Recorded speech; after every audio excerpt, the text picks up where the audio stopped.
You're welcome to my channel. In this video we are going to be looking at the withholding tax or the WHT. So withholding tax is that tax that is paid at the source.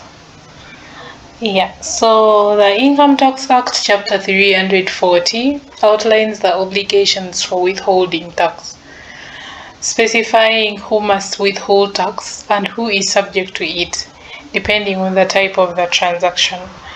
So in this case, we have a withholding agent. Withholding is like keeping it with you. So who is supposed to keep that tax and who is supposed to pay that tax? So in this case, we have what we call a withholding agent. A withholding agent is an entity making the payment, and it is responsible for deducting that tax at the source. So the payee is the recipient of the payment. So withholding tax is a tax deducted at the source before making the payment to the recipient or the payee. Like the person who is receiving the money is the person that is supposed to pay that withholding tax, and the entity making the payment is the withholding agent, and they are responsible for deducting and sending the tax to the Uganda Revenue Authority, which is URA. For example, like salary, like when you have a corporate job, your employer is the withholding agent and the employee is the payee. So the employer is supposed to withhold the pay as you earn and then send it to URA. So we have the scope of withholding tax. So withholding tax applies to different types of transactions, including we have the employment income, which is the payee system. We have the international payments. We have the payments to non-resident contractors or professionals. These are fees paid to foreigners for work done in Uganda. We have the dividends. Companies deduct withholding tax before distributing dividends to shareholders. We have payments for goods and services. Government institutions and designated taxpayers must withhold tax. Then we have professional fees, payments for management or specialist professional services. Then we also have the imports. So that is the scope for withholding tax, or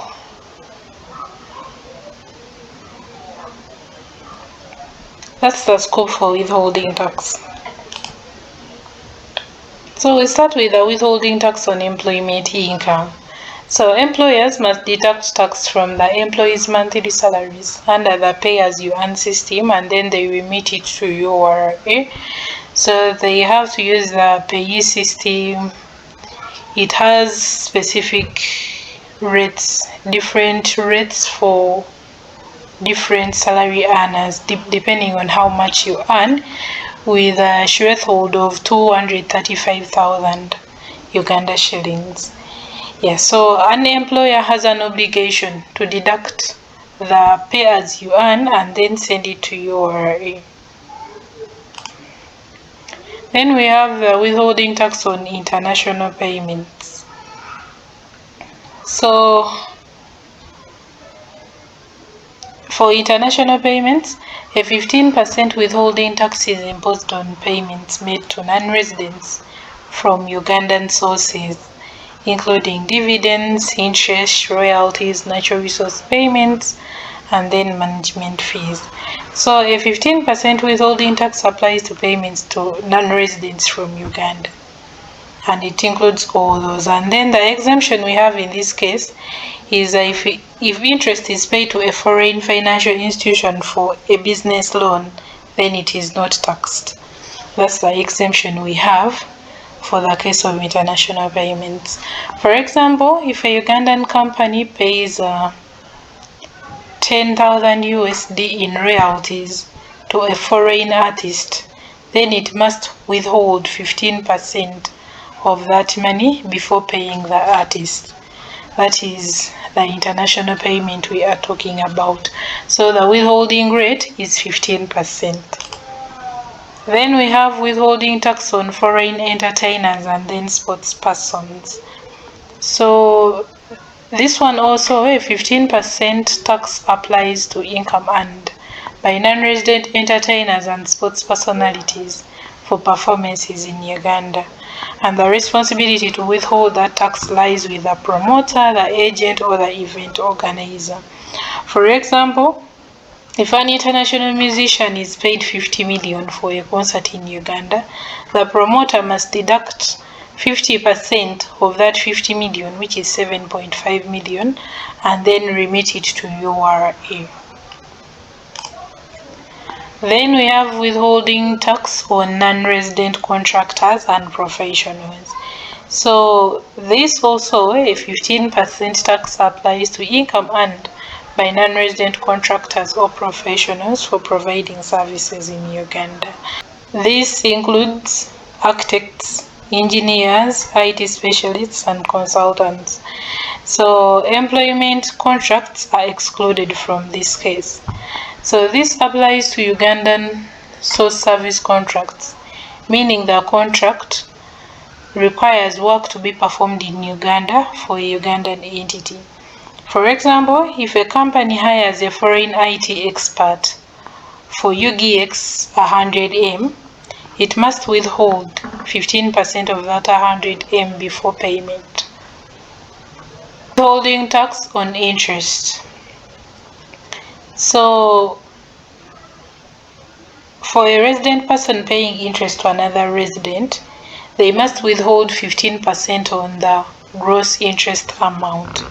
So a 15% withholding tax rate applies to interest payments between residents. Exemptions in this case are if it is paid by an individual, if the interest is paid by an individual, if it is paid to a financial institution, if it is paid by a company to an associated company, like a parent company paying to a subsidiary, then if it is exempt from tax in the recipient's hands. Interest is paid by a financial institution to an individual. The withholding tax is final and it is non-refundable. So in this case of withholding tax on interest, if, for example, if a Ugandan company pays 5 million in interest to an investor, it must deduct 15% of that 5M, which is 750k, as withholding tax. Yeah. Then we have withholding tax on dividends. A resident company must withhold 15% tax on dividends paid to a resident shareholder unless the dividend is tax exempt. And for resident individuals, withholding tax on dividends is final tax and non-refundable, meaning that after them paying that 15% withholding tax, that money is not taxed anywhere else. So it is regarded as a final tax. Yeah. And if the company is listed on the Uganda Stock Exchange, the withholding tax rate is 10%. So the example in this case is if a company declares a UGX 20 million dividends to a shareholder, then it must withhold 15% of it, which is TBM, and remit it to URA, and then pay the rest to the shareholder. Then we have withholding tax on goods and services. So in this case, a 6% withholding rate applies if payments exceed UGX 1 million for goods, materials, or services paid, where the payer is, first, the government of Uganda, a government institution or a local authority, a government-owned company, or a designated taxpayer, as per the Minister of Finance note says. We have the withholding tax on professional fees, 6% withholding tax. rate applies to payments for professional or management services. And the exemptions we have in this case is if the professional regularly complies with tax obligations, and then secondly, if the professional is a payroll employee. For example, if a Ugandan business pays 5 million to a legal consultant, it must deduct 6% of that money, which is 300k, before making the payment.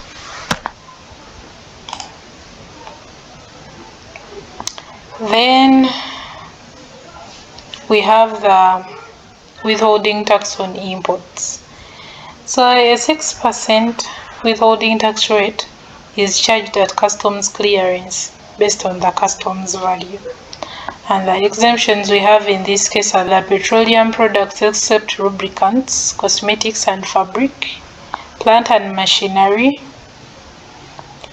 human and animal drugs, scholastic materials, imports by exempt organizations or persons, raw materials imported by manufacturers for finished products, tax-exempt importers or suppliers, importers compliant with tax obligations as per the Commissioner's assessment.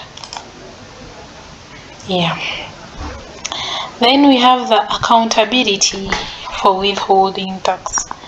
So how do they ensure accountability for withholding tax? First is that there is a payment deadline. Withholding tax must be remitted to URA within 45 days after the month of deduction.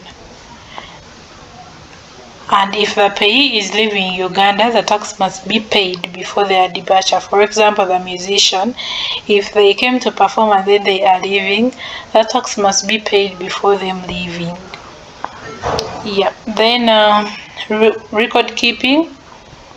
Withholding agents must keep withholding tax records for 5 years from the date of withholding that tax. Then tax credit. If withholding tax is not final, it serves as a credit against the payee's annual tax. And then the last one is a withholding tax credit certificate. Withholding tax credit certificate. So the withholding agent must issue a withholding tax certificate to the payee after deducting the withholding tax. So they must give a certificate to the person who paid the withholding tax or the payee. Yes, so that is how accountability for withholding tax is ensured. There is a payment deadline. Records must be kept for 5 years. Then there is tax credit, then withholding tax credit certificate.